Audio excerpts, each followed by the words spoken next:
Hello and welcome back to this damnful idealistic crusade. This will be a video detailing the various book pickups that I've made in the past couple months.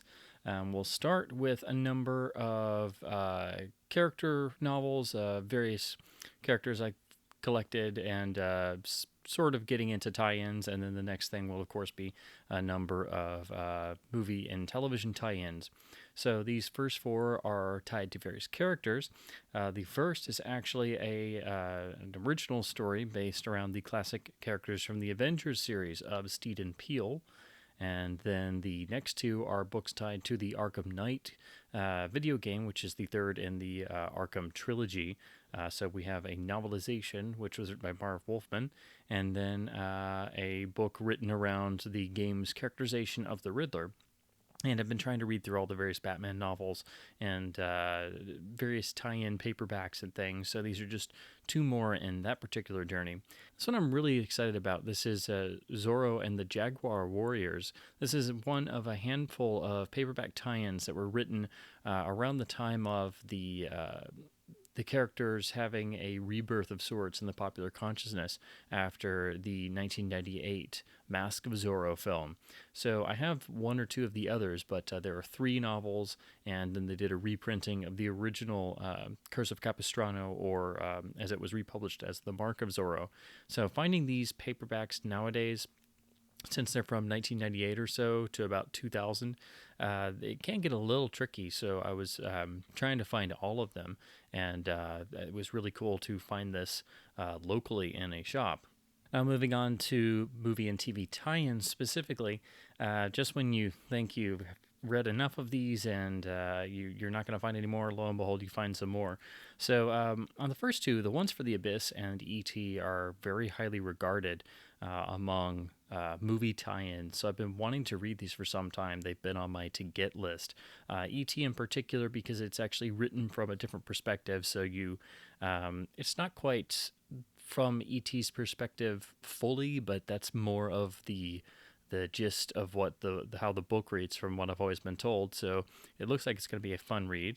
And then I found the tie-ins for Gladiator, Superman 3, and the second of the Tomb Raider films, well, the first Tomb Raider films. So I found the one for Cradle of Life. And all of these were in nice shape and extremely inexpensive. So I was like, well, here's 5 more for the tie-in shelf. And 2 of them actually do have the photo sections. So actually Gladiator, even though this is obviously a film from 2000, they actually did the old-fashioned color stills in the middle. So I thought that was very interesting. And there's a little bit of behind-the-scenes stills in there too, which is kind of cool. And then, of course, they also added the stills for Superman 3, which, this being a vintage one, they are in black and white. And, you know, you're used to seeing this in vintage paperbacks, but I thought it was very surprising that they actually did the photo stills in the center of the book for a book as late as Gladiator. Next up, we go into film books and actor biographies and film studies texts. So going in a rough alphabetical order, this is Chaplin, His Life and Art by David Robinson, which is one of the pretty well-regarded books on Chaplin. This is an original edition from 1985. I think there's an updated version, but this was such a literal inexpensive copy that I was like, yes, I shall take this. And then this next book, called The Godfather Effect, is basically not just about the Godfather films and Puzo's original novel, but one of those books that goes into sort of the legacy and reception, and also some of the background materials that inspired the films and stories, and sort of the influence on pop culture. So I figured it looked like an interesting read. And then this one I'm really excited for. This is Rutger Hauer's memoirs. This was actually just recently on Amazon for just a few bucks. So I was looking for something to get over the free shipping threshold, as we all do, and this popped up. And I didn't realize it's actually it's actually from a major publisher, but apparently this is actually printed on demand. So that's why it was apparently very cheap. But it looks fantastic. So I'm really excited to finally read this, because it had been on my list for some time.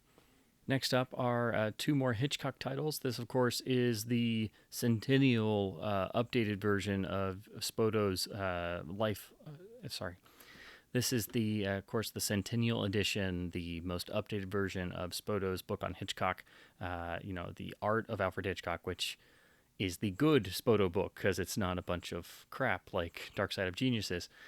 So I, of course, have an earlier version, but this is the fancier one with even more stills, and it's really nice shape. So I guess this will make a nice upgrade. Although with most of these books, they're usually they change the stills around, so sometimes it is kind of cool to hang on to the older version because sometimes these stills can be still very difficult to find, and it's very well printed and everything. So with books like this, you always want to try and find the updated version, but sometimes you just get stuck with an older one. Now, this is a book I've read before, particularly detailing the years where Hitchcock was working under contract for David O. Selznick, which, of course, involves the films from his arrival here in the States, so starting with Rebecca and then working all the way to the last film he made with Selznick, The Parodying Case. And of course, the other films in between, the loan outs that he did to other studios, but particularly this is a fascinating read detailing their working relationship, which was fraught with tensions, but interestingly, a sort of grudging respect on both sides, even though they both kind of pretty much drove each other crazy. Which is kind of something you get with when you look at anybody's time with Selznick. Of course, you know about the voluminous memos upon memos upon memos, but it's interesting that almost everybody who came into Selznick's orbit, whether they worked for him or were under contract for him, always came away with a sort of grudging respect for the guy, again, even if they drove each other crazy. So this is a really essential read, and I'm very happy to finally have a copy. And then this is one of Angelica Houston's other memoirs. I have her. I'm not sure if this is the first one, and then the other one I have a copy of is second, or which came first. But I did enjoy reading the other one, so this was a no-brainer. Next up, still going alphabetically, this is a copy of Francois Truffaut's memoirs, Films in My Life, which I've read before, but I've never owned an actual copy of. So this is a nice edition. I think this is a later, slightly expanded reissue because it does have a print date of the 80s. And this next book is a biography of Edgar Wallace, who is probably most famous nowadays among his other writings for, of course, writing what became King Kong. And I hadn't actually realized there was a book on him. It's actually pretty recent, from 2014. And then this is a book I've wanted to read for a while. This is actually a biography or a book on Lew Wasserman and his rise as one of the great agents of Hollywood, and to the point that he basically became literally the king of MCA Universal and ruled from what was known as the Black Tower. So Wasserman is one of the key towering figures of many decades in Hollywood. So I'm very excited to dig into this because I've seen things on Wasserman before, but ever since I knew there was a brand new book, I've been meaning to read it for ages. Next up is Scott Iman's book on John Wayne. John Wayne is, especially nowadays, a bit of a controversial figure, and was definitely had a lot of contradictions and things, but Iman is a really great biographer. He's written a number of some of the really best film biographies or film personality biographies, actors, actresses, directors, producers, of the past, couple decades. And so any of his books, that you're going to get your money's worth. Even though some of his books, there are other biographies that maybe go into a bit more depth on certain titles. For the most part, again, he's one of the really great, solid film biographers. And since Wayne is such a interesting figure, and you have to separate the public figure and the actor and the icon from the real life person, I figured Iman's book would be the best place to start. And then here are two titles, of course, on Orson Welles, and if there's there's a book on Orson that I don't have a copy of and I haven't read yet. I have to read it. This one's really interesting. This is Joseph McBride's book from the 70s on Wells. So this is some of his earlier critical pieces. There's a little bit of biography and then, individual articles and pieces on each film. But it's in one of these film series paperbacks, and these particular books from the 70s and 80s, they've gotten much more difficult to find. They are rather collectible, and usually they still go for quite a decent amount. So I was very surprised to just see this sitting on a shelf somewhere.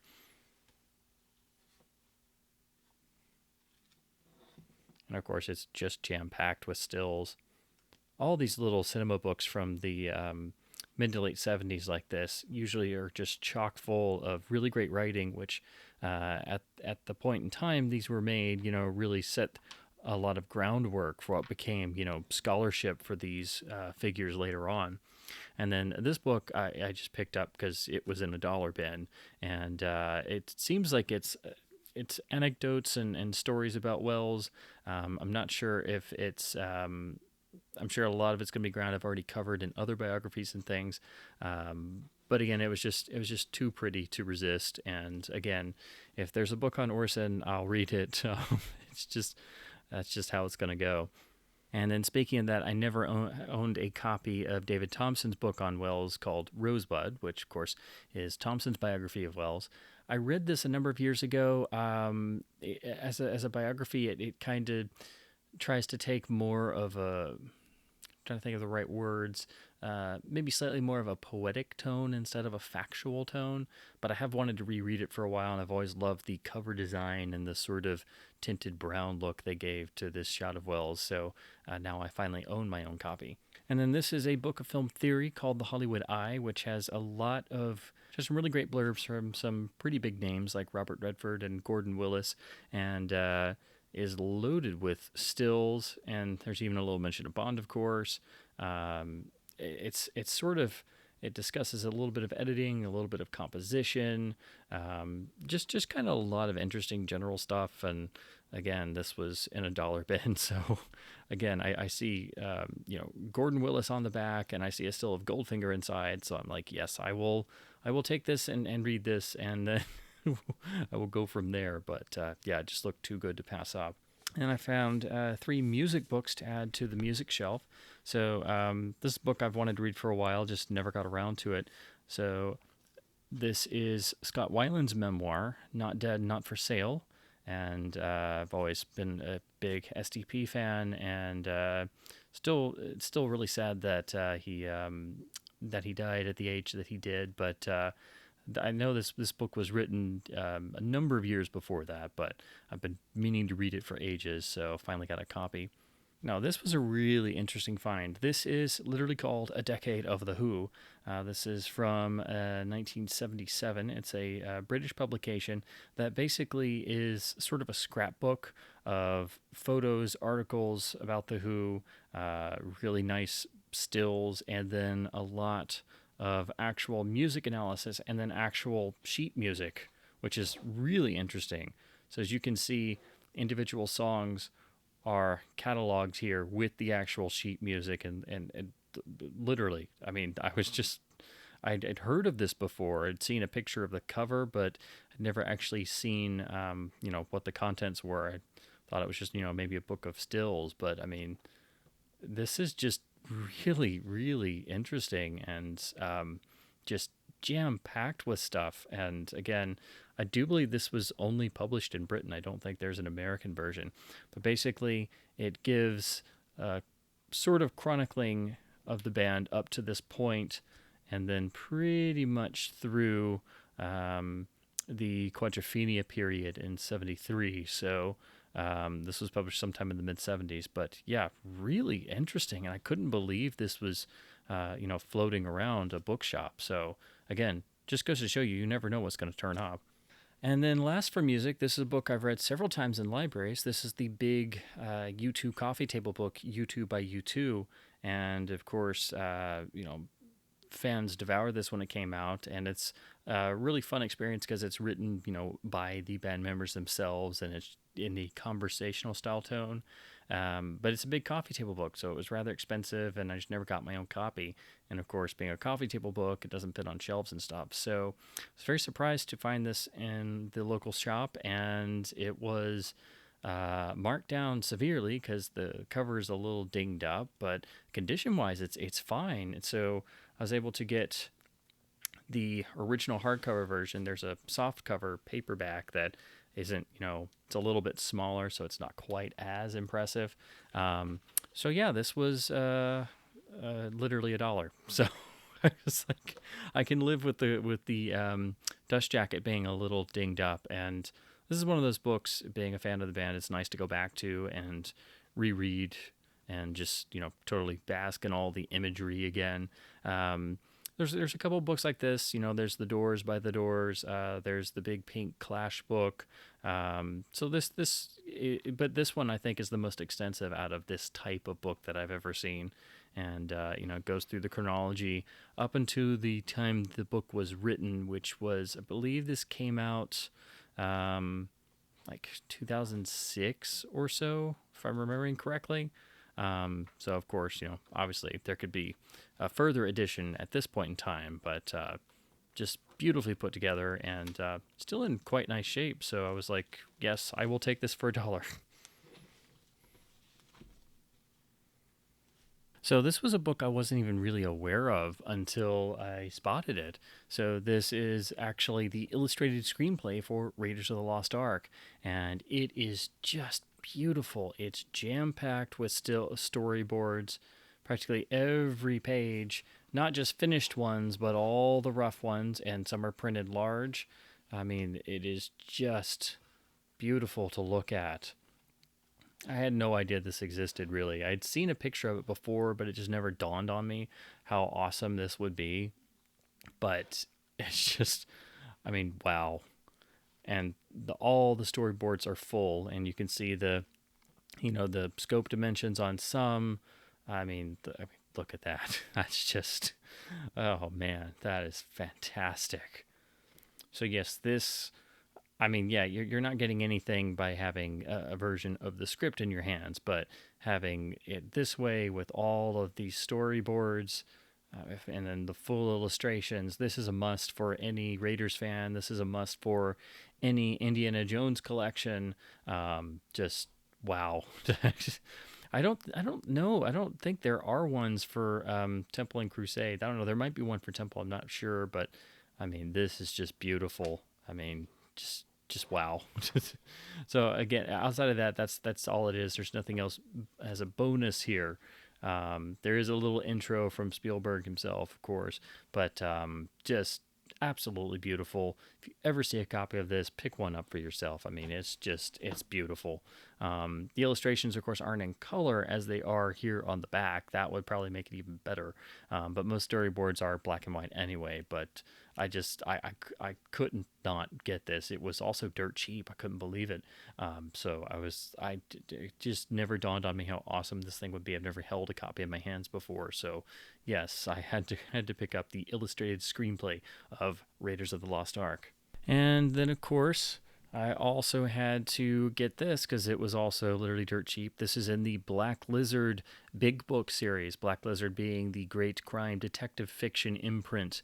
And they also, republish and reprint many of the great classic works of Raymond Chandler and Dashiell Hammett and Jim Thompson and everybody of the hard-boiled crime detective fiction school of American fiction. But they started doing these big books, which, as you can see, they are literally big, giant books. And they've done one for pulp stories. They've done one for stories from Black Mass Magazine, which I would love to pick up because it's got a lot of rare stuff in there. But then they have some theme ones. There's one of Christmas mysteries, and then there's the big book of female detectives. So this was literally, a buck or two, and has stories from everybody, including Agatha Christie stories, and you definitely get your money's worth with these big collections.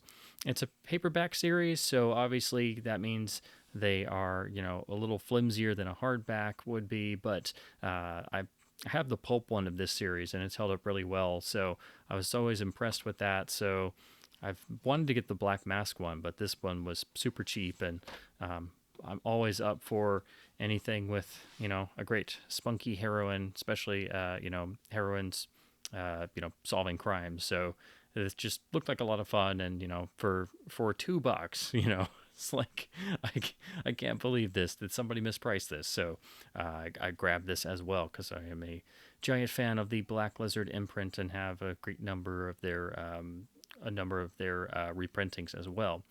So anyway, that does it for my recent book finds and pickups. So I try to do this as a regular series, so that way I can cover all the various books that I find. And it seems like I can't go anywhere or go a week without books randomly, finding their way to my hands. So, and then going home with me. So I've got books everywhere, so I figured I might as well start trying to catalog them in video form as I go along. So hopefully you found this informative, maybe found some books to either reread or check out for your own libraries. And as always, keep reading and keep enjoying books and keep searching for that next elusive hidden gem of literature.